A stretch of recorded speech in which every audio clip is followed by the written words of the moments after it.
Maintenant, mesdames et messieurs, changeons un peu de registre et passons à la peinture. Bienvenue dans cette nouvelle salle. Nous allons commencer avec une œuvre de Marc Chagall. Vous me suivez? C'est une huile sur toile intitulée Moïse devant le buisson ardent. Elle mesure 195 cm sur 312 cm et a été réalisée en 1966. C'était au départ un triptyque à but pédagogique, un peu pour raconter différents passages de la Bible, et c'est donc un paysage religieux actuellement conservé au Musée national Marc Chagall de Nice. Cette œuvre retrace les différents moments marquants de la vie de Moïse par ordre chronologique de droite à gauche comme l'écriture hébraïque.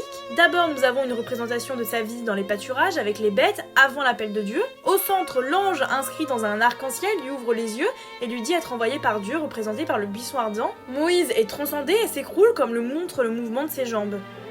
Enfin, tout à droite, il s'agit de la première action de Moïse en tant que disciple de Dieu, soit la sortie d'Égypte par les Hébreux et le recueil des tables de la loi. Dans cette toile, il y a clairement une prédominance du bleu, qui est la couleur signature de Chagall, avec quelques touches de couleur, notamment au niveau de l'arc-en-ciel, qui représente le lien entre les humains et Dieu, que Chagall aime représenter. Chagall est un de mes peintres favoris, un peu par procuration si je puis dire, parce que c'est également le peintre préféré de ma maman, qui nous a baignés en fait dans l'univers de Chagall. Il y a donc un peu une valeur sentimentale. J'ai choisi cette œuvre en particulier parce que je me souviens avoir été frappée par sa grandeur. C'est une toile immense, colossale, d'autant plus que quand je l'ai vue, j'étais toute petite, je devais avoir même pas 6 ans, alors vous imaginez moi dans un petit corps d'une toute petite fille de 6 ans devant cette toile énorme.